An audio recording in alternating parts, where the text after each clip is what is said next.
Então, olá pessoal, vamos para a nossa segunda aula de Psicologia Humanista.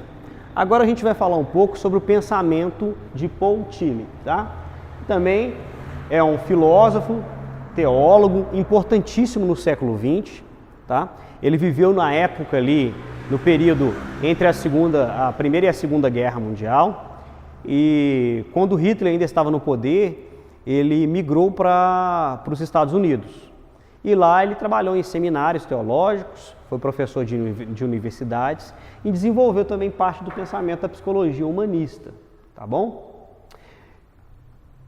Tillich, ele procurou uma nova definição sobre o que seria religião. E aí está a contribuição dele para nós que somos estudantes de teologia, tá? Porque o tipo de percepção que ele tem da formação do ser humano está inteiramente ligado com a religião. Então, praticamente é um tipo de roupagem para aquela ideia que nós passamos a respeito das funções do ser humano na primeira aula. Só que aqui, irmãos, não está falando de forma bíblica, está falando de forma mais teórica, tá bom? Então, olha só, para ele, a religião teria que ser redefinida. Mas o que é a religião? E aí no texto de vocês traz algumas definições do próprio dicionário da língua portuguesa do que seria religião. Eu peguei 2 termos só para poder falar o que seria religião. Crença no sobrenatural é religião. Eu creio em algo que está além da nossa realidade. Reverência ao santo, ao sagrado. Eu faço reverência ao sagrado. E às vezes a pessoa não tem uma religião de fato, mas ela vive como se tivesse. A forma dela lidar, às vezes, até com o futebol, vira algo sagrado para ela.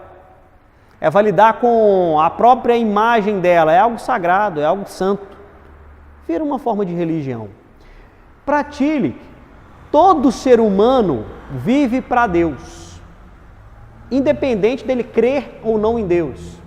Porque mesmo o ateu, ele criaria para si um tipo de religião, um tipo de pensamento religioso, nem que fosse baseado na própria pessoa dele, é o que eu falei agora mesmo.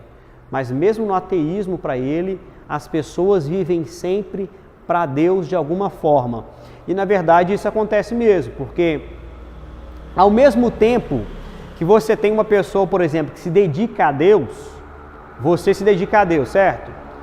Uma outra pessoa que não se dedica a Deus, mas talvez se dedique a si mesmo, ou se dedique só ao dinheiro, ou só ao trabalho, ou não abra mão de nada para além daquilo que possa beneficiar ele mesmo, essa pessoa, mesmo que ela não dê glória a Deus, o fato dela viver a vida dessa forma faz com que a sua vida dê mais glória a Deus.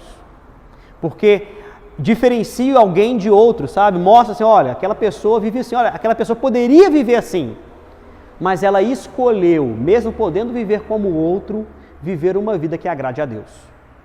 Então todas as pessoas, até a pessoa que pratica o mal, ela glorifica a Deus. Por quê? Porque na nossa bondade, o mal dela glorifica a nossa ação. Entendeu? Porque ela revela o contraste das coisas, está entendendo? O branco, olha só, a gente tem uma coluna aqui pintada de cor escura. Ela talvez não fosse legal, mas o fato, essa cor talvez não seria legal para a aplicação, né? Você poderia pensar, não é legal.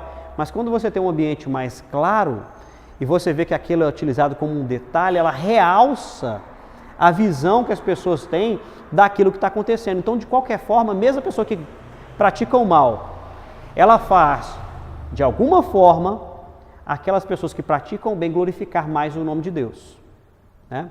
É tão difícil achar pessoa honesta, né? Então o fato de você ser honesto, de ser correto nas coisas que você faz, vai te trazer um benefício diferenciado, tá? Então para ele todo mundo tem essa perspectiva de estar servindo a Deus, de estar fazendo algo, mesmo que inconscientemente ele está ali numa função ainda que Deus está no controle e que aquilo glorifica o nome de Deus de alguma forma, tá bom? Então a religião, ele tentou buscar uma nova definição disso, não seria apenas isso. Para ele, o ser humano é como se fosse esse desenho, na apostila de vocês tem também. O ser humano seria um ponto central. Ele tem uma natureza central. E essa natureza central, ela é dotada também de liberdade. Porém, essa natureza central do ser humano, ela foi corrompida pelo pecado. Só que como o ser humano ele tem uma certa liberdade, ele pode, por si mesmo, por sua própria razão, pelas suas próprias leis intelectuais, pela sua própria vontade, ele pode definir que o seu ponto central vai ser outro. E aí nessa definição dessas possibilidades que o ser humano tem de se encontrar em locais diferentes ou de fazer coisas diferentes, ele pode se enganar e se colocar numa posição diferente daquela posição central que ele realmente deveria ter. E aí isso pode gerar no ser humano algum tipo de incompreensão de si mesmo, tá bom? Então essa natureza vital, ela foi abalada. E aí ele faz uma interpretação do que seria a vida. Então a vida para ele, ela tem esses movimentos aqui, de cima para baixo, baixo para cima, né? Como diz aí uma pensadora, de lá para cá, daqui para lá. Esse movimento de lá para cá, daqui para lá, representa a vida do ser humano, que é um pulsar, um movimento pulsante. Quer dizer, a pulsão é uma vontade interior que você tem de fazer algo.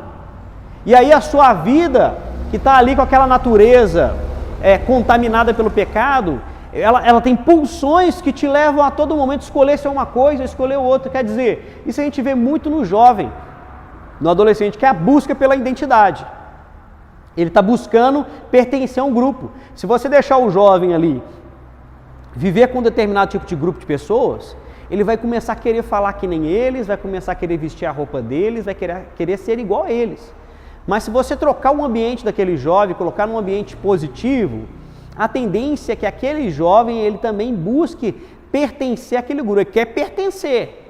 Então, se você colocar um jovenzinho numa igreja que usa terno e gravata, ele vê todo mundo usando terno e gravata, ele não tem, ele pode até achar ridículo aquilo, mas ele passa a se interessar porque ele quer pertencer ao grupo. E nessa busca pelo pertencimento, ele vai tentar se associar de todas as formas. Então, na forma de falar, na forma de lidar com o outro, na forma de vestir. Assim também somos nós. Só que quando a gente cresce, a gente sabe que os ambientes pedem ações diferentes e comportamento diferente. O adolescente não, ele faz isso instintivamente. Ele faz isso sem perceber que ele está sendo induzido. E aí, muitas vezes, pessoas maliciosas podem deturpar o comportamento do jovem. O jovem, por isso que o jovem precisa de acompanhamento. Precisa de acompanhamento, porque ele pode ser facilmente induzido a ter um tipo de comportamento diferente do que ele normalmente teria, às vezes pelo ensinamento da mãe e do pai. E muitas vezes isso está frustrando muita gente, porque o pai e a mãe ensinam de um jeito, mas o grupo social que ele tem é totalmente diferente. E aquele grupo social dele induz ele a ser diferente. E aí a percepção que ele tem daquele grupo social é que os valores que ele deve incorporar já não são os valores familiares, são os valores daquele grupo social. O rico sabe disso, porque o rico normalmente ele teve uma família bem formada antes dele. Ele não teve, qual que é a profissão do seu pai? Meu pai era uma pessoa simples. E o pai do seu pai? Era uma pessoa simples. E o pai do seu pai era uma pessoa simples. O rico não, o rico vai virar e dizer, não, meu pai era uma pessoa assim, importante, assim, assim, assim. Essa pessoa pode ser o tanto que foi ignorante, mas ela teve uma formação um pouco melhor. Ela teve gente que tinha uma visão um pouco melhor. Então, o rico normalmente ele escolhe a escola a dedo pelo filho dele. Por quê? Porque ele sabe que o filho dele, em algum momento, vai ser fruto do ambiente que ele está lidando. E nem sempre ele vai poder estar naquele ambiente para poder corrigir as más influências. E o pobre não, o pobre fica à mercê. Então, o pobre fica à mercê, porque o pobre é o seguinte, você vai trabalhar cuidando do filho da madame e você deixa o seu filho em casa sem quem cuide dele. Então, praticamente, seu filho pode até ser bem criado. O filho da madame vai até ser bem criado, mas vai ser bem criado por você. E aí você deixa o seu filho lá de qualquer jeito. E é isso que está acontecendo. mães que saem para cuidar dos filhos dos outros e deixam seus filhos em casa para os vizinhos cuidar, para o povo da rua cuidar. E aí acontece na escola, acontece na rua, de ambientes contrários a princípios que você tem influenciar a sua família. Isso acontece demais. Então, pessoas que já vieram assim, de uma família mais estruturada, elas já sabem disso. E aí, contrata a gente que é mais pobre para poder, mas que tem consciência, para cuidar dos filhos dele, né? Coloca numa escola melhor, que vai cuidar. Então, assim, nós temos que ter essa perspectiva também, essa sabedoria. Tá bom? Então, assim, é uma realidade social, tá, gente? Isso aqui não é teologia agora, não. Isso é uma realidade social. Tem estudos sobre isso. Estudos sociológicos sobre isso. Isso acontece, tá? Olha só. Então, a vida do homem seria esse pulsar, essas vontades, essas pulsões. E como esse ponto central que forma aqui o que o ser humano é, ele é imbuído de liberdade, em que o ser humano autonomamente, ou por influências externas, mas de qualquer forma por sua própria responsabilidade. De quem que é a responsabilidade da vida? De cada um de nós. Chega a uma certa idade que é escolha. Mesmo o menino lá que estava numa vizinhança ruim, foi influenciado por mal, quando o mal acomete ele escolheu ser influenciado pelo mal. Por mais que ele sabe o que é bom e o que é ruim. A escolha é dele. Tá? Então a responsabilidade também é dele. De cada um de nós, em todas as decisões que nós tomamos. Essas decisões são o quê? São frutos do nosso pulsar e da nossa liberdade. Então esse centro permite uma movimentação, que é a escolha pessoal que vai definir. Aí a essência abalada, nós já falamos, pelo pecado.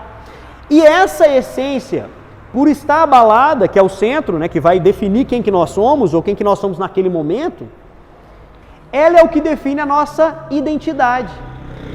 Como você tem liberdade e não sabe lidar com a sua liberdade ela está comprometida.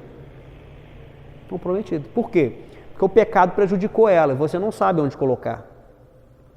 Por isso que Deus é o ponto central do ser humano. É Ele que vem e revela para o seu coração, para a sua mente, quem que você realmente deve ser. Aonde? Em todos os lugares. Se você está no centro da vontade de Deus. Irmão, eu prego isso aqui. Por isso que domingo agora eu não estava pregando, eu até chorei. Por quê, irmão? A gente prega isso aqui, parece que é a voz da gente, parece que é um latão assim sendo batido. Meu irmão, quando você está no centro da vontade de Deus, é diferente de só estar na igreja, é diferente de ser correto. Você pode ter aprendido a ser correto, você pode ter aprendido a ser pessoa honesta, mas estar no centro da vontade de Deus é ter o seu coração igual ao coração de Deus. É ser misericordioso como Deus era misericordioso. É ser perdoador como Deus é perdoador. Sabe? Nós temos que colocar o nosso coração quebrantado de tal forma que nós alcancemos o centro. O nosso centro está no centro da vontade de Deus. E isso, irmão, não é simplesmente, eu sei. Não é simplesmente eu sei. É saber, é praticar, é viver e aí expressar com tudo que você é, com tudo que você tem, com todo o seu coração, com toda a sua mente, com tudo, meu irmão, com tudo, com todas as suas posses. É você entender que é tudo de Deus, que é tudo para Deus, é tudo para a glória de Deus, que você não é nada, que o tudo está totalmente nele. E quando você consegue fazer isso, meu irmão, o céu desce no abrir da sua boca. Não é que você vai fazer o outro, você vai descer na vida do outro, não. Mas o céu desce no abrir da sua boca. Que vai sair virtude, vai sair paz, vai sair amor. E aí a gente vai ver isso de forma prática. Na sua vida prática as coisas começam a mudar, suas atitudes ficam sendo atitudes diferentes. Então assim, nós precisamos lutar para alcançar isso. Isso é uma luta. E muitas vezes isso não tem nada a ver com o sentir, não. Mas com o viver mesmo. O viver. E aí você analisa se você está vivendo desse jeito, quando você vê que realmente o que é certo, você pratica ou você só sabe. Porque saber o que é certo, a maioria das pessoas sabe. O difícil é praticar. Tá? Olha só. Então, a vida do ser humano, Coloquei a numeração aqui, mas a numeração não é para falar, é porque ele define as etapas do que seria o ser humano. Então, o primeiro ser humano seria esse ponto central, que foi contaminado pelo pecado, e que ele tem vontades que pulsa e se movimenta, porque ele também tem liberdade. O segundo ponto é a autoprodução, a autocriação. Quer dizer, essa pessoa que é contaminada naturalmente pelo pecado, ela tenta automaticamente sempre se autodefinir, se autocriar, se autoencontrar. Ela está em busca dessa identidade, dessa identificação, dessa personalidade, de se mostrar algo, de se reafirmar, tá? De mostrar o seu valor. É isso que as pessoas querem. Eu quero mostrar meu valor. Ok, não é errado fazer isso, tá? Não é errado, você tem que querer isso mesmo. Você tem que querer. O problema é onde, de que forma, com quem, por qual motivo. Esse que é o problema. Mas na realidade, todos nós, você está fazendo teologia hoje para também se auto-reafirmar. Se auto-reafirmar como cristão, se auto-reafirmar para não ser uma pessoa que é levada, por exemplo, pela cabeça do outro, pela ideia do outro, ou pelo que o outro diz que é certo, diz que é errado, mas porque você aprendeu, assim, eu aprendi, agora eu sei como é que é. Pera aí, não é assim não. Vamos organizar direito, tá? O que Deus quer para a minha vida? É isso ou é isso? Não, agora eu sei como é que é. Deixa eu ser uma pessoa autônoma, ter capacidade de ser influente, ter capacidade de ser usado por Deus. Então, para isso que nós fazemos. Também é uma forma da gente se encontrar, tá? Então, esse homem, essa mulher, vai buscar pelo novo, vai buscar por novos centros. Então, por isso que tem esse movimento. Esse movimento, na verdade, não é que o centro está se movimentando simplesmente, não é porque o centro, por um momento, foi aqui. O centro, por outro momento, foi aqui, né? Outro dia, o Carlos já pensou ser um pagodeiro. Vamos lá no pagode. Queria ser tanto um cantor de pagode. Você poderia ter sonhado com isso uma vez, né? Talvez se o funk fosse da sua época, eu queria ser um cantor de funk. Adolescente pensa nisso mesmo. Eu mesmo tinha uma banda também, quando eu era jovenzinho eu tinha uma banda de rock, evangélico e tudo, queria ser cantor de rock. E a pessoa se identifica com aquilo e ela acha que aquilo ali é uma possibilidade de um futuro para ele. Ele coloca o centro da vida dele naquela possibilidade. Então isso aqui, na verdade, é a movimentação do centro. O centro deixa de estar naquele centro natural dele e começa a buscar novas realidades, novas perspectivas. Só que essas perspectivas, por isso que eu dei o exemplo do jovem, a gente vê que ao longo da vida ela vai mudando. Ela vai mudando. Aí você pega aí pessoas mais velhas, totalmente calmas, sabe? E uma perspectiva de vida assim, às vezes a pessoa simples, com uma perspectiva de vida assim, modificada, transformada, mas você vê às vezes até na pele dele as marcas da história dessa busca por centro. Tatuagens, né? Uma pessoa que eu conheço, um jovem que eu conheço, que tatuou no braço a letra de uma música.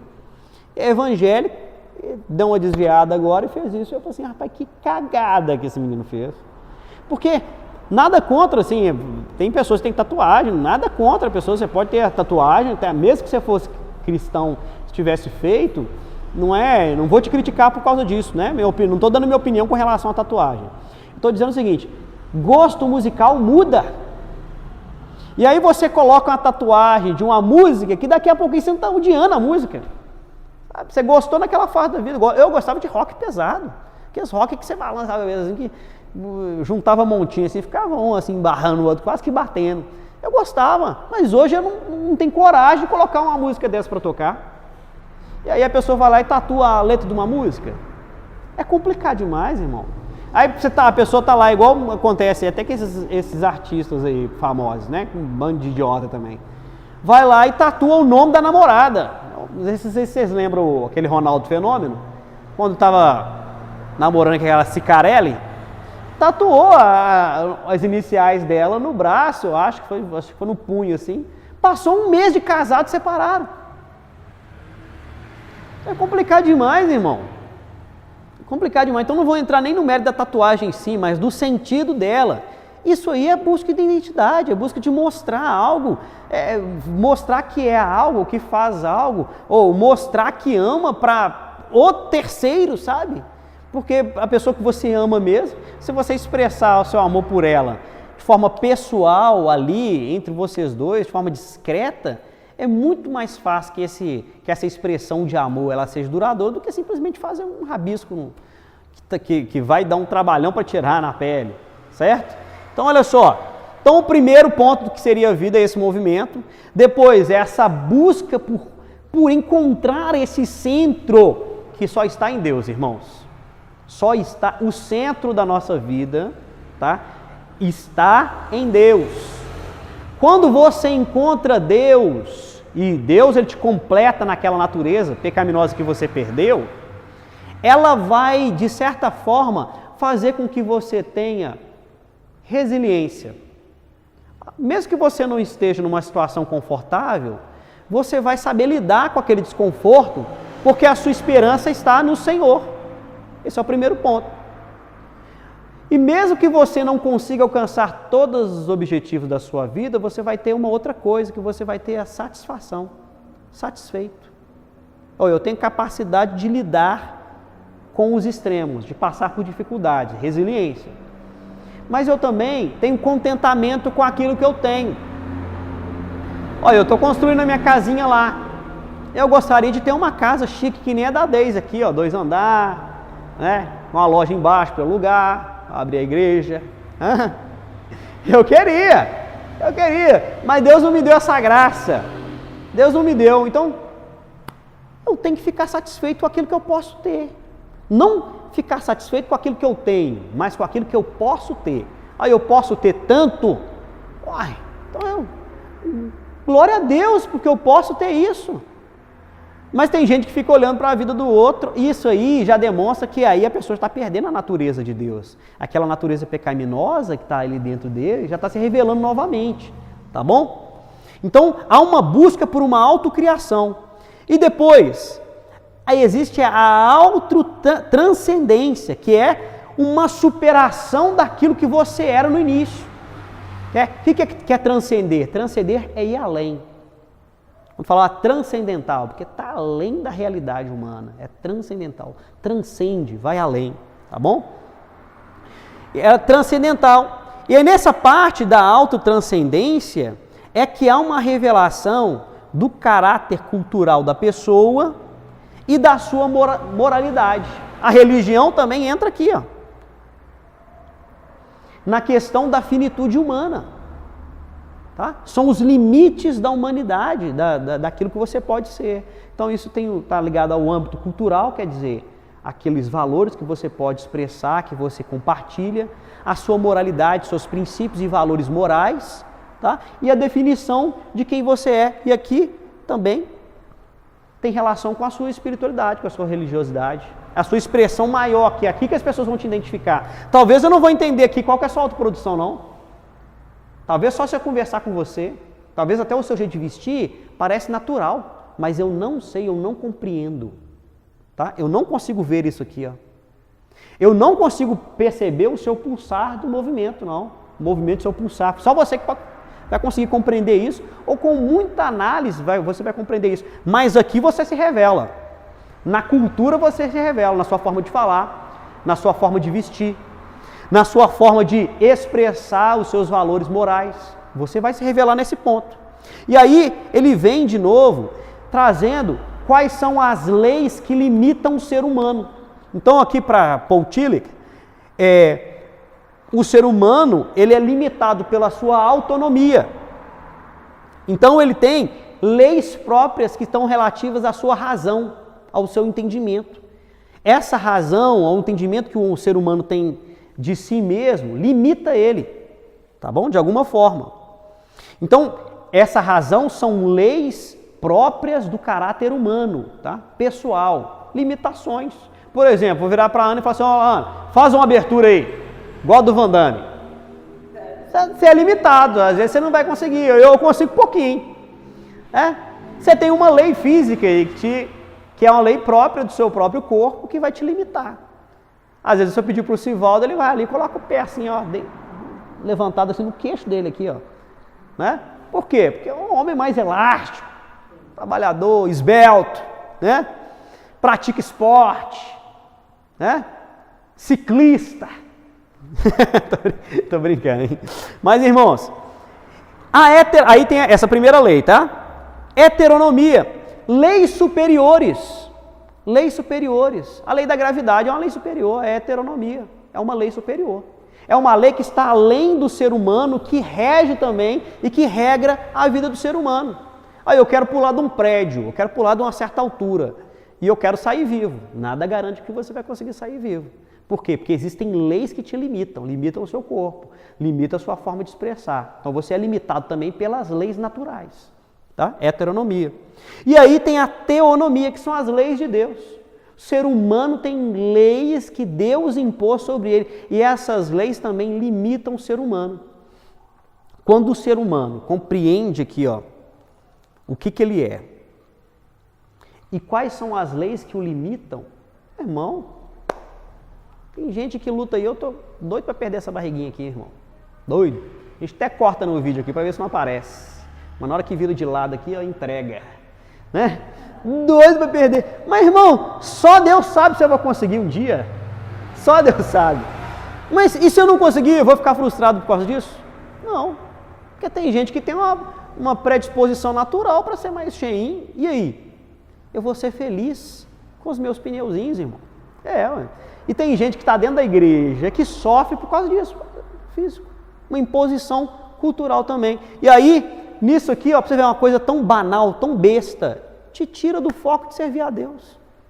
E aí faz aquele texto lá, quando fala vaidade lá, valer na sua vida. Você é vaidoso demais. Isso que é ser vaidoso demais, não é querer arrumar, passar um gel no cabelo, não. É ser vaidoso no limite do possível. Né? No limite do possível. Agora não posso, não dou conta, não. Ok. Fazer o quê?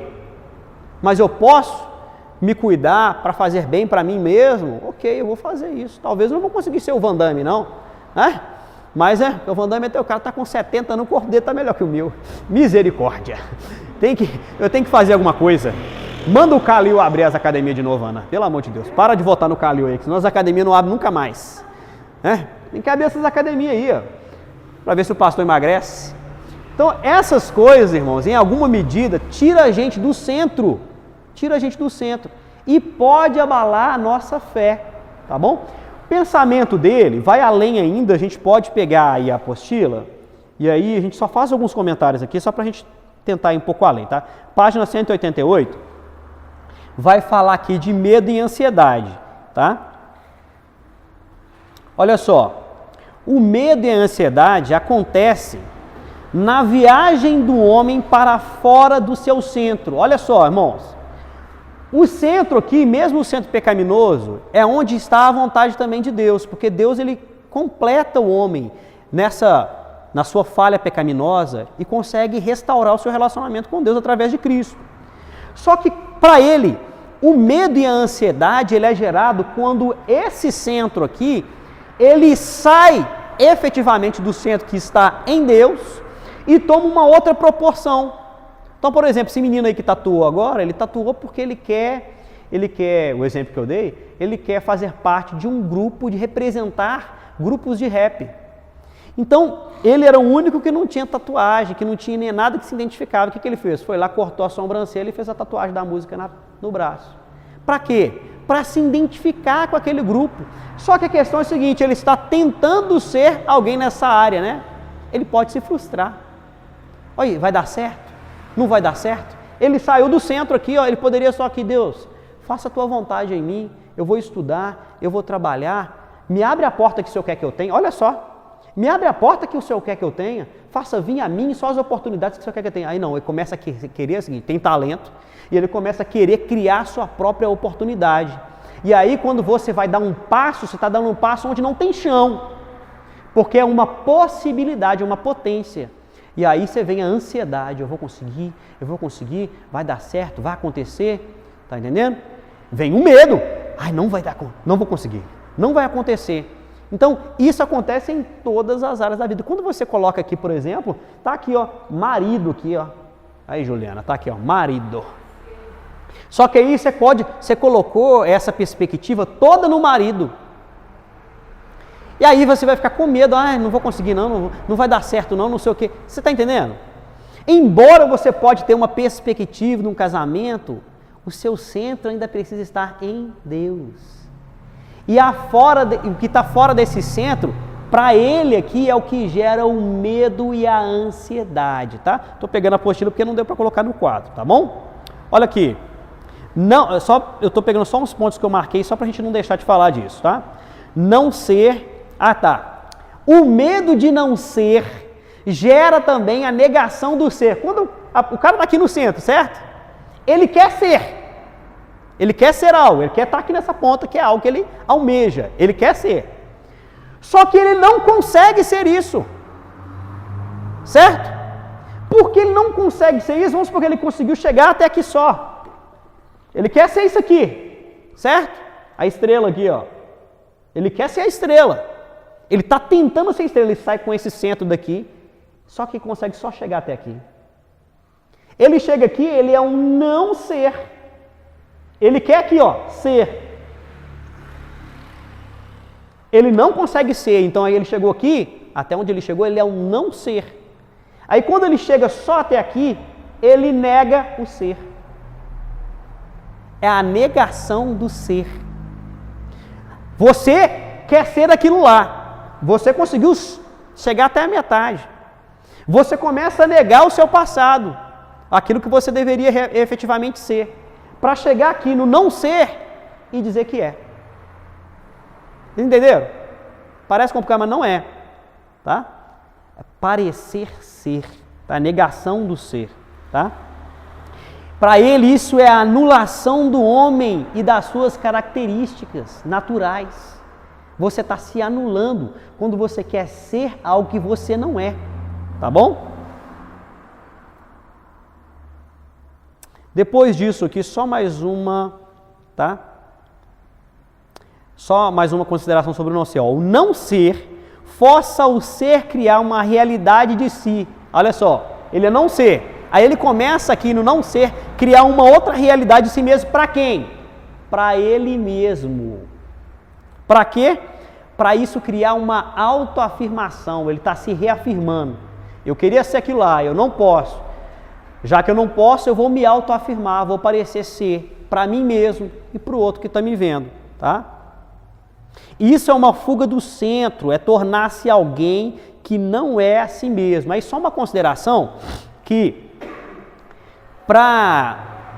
no texto vai falar a respeito disso, que o ser, quando se trata de ser, está falando de ser humano, tá?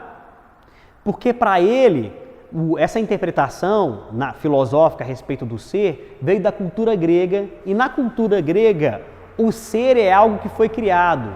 Deus não pode ser aplicado nesse mesmo ponto de vista, tá? Porque Deus não é um ser. Por quê? Porque para ser um ser pressupõe-se que esse ser foi um criador, tá? Foi criado, quer dizer. Deus não foi criado, Deus está além do ser. Deus, se você quiser usar o termo ser para Deus, Deus é um ser, ok, Deus é um ser superior, tá? Ele está além da criação. Então essa movimentação aqui só vale para os homens. Deus está além dessa realidade, tá bom? Então isso aqui resume um pouco aí da parte que fala a respeito dessas ideias de Paul Tillich. Você pode também ler nos textos, vai falar a respeito de Kierkegaard, ele vai falar sobre angústia e medo. E aí você pode se aprofundar nesse conteúdo fazendo a leitura do texto. E nós não vamos nos aprofundar mais, porque nós vamos adiantar um pouco mais a disciplina e passar para uma nova etapa. Agora, no exercício das atividades online, pode ser que tenha algum exercício que fale também a respeito de Kierkegaard. Então, o pensamento de Kierkegaard é importante, você deve também fazer a leitura dele, não deixe de fazer, tá bom? Porque é uma contribuição para o seu crescimento intelectual também, tá bom? Então, Deus abençoe você, até a próxima aula, obrigado.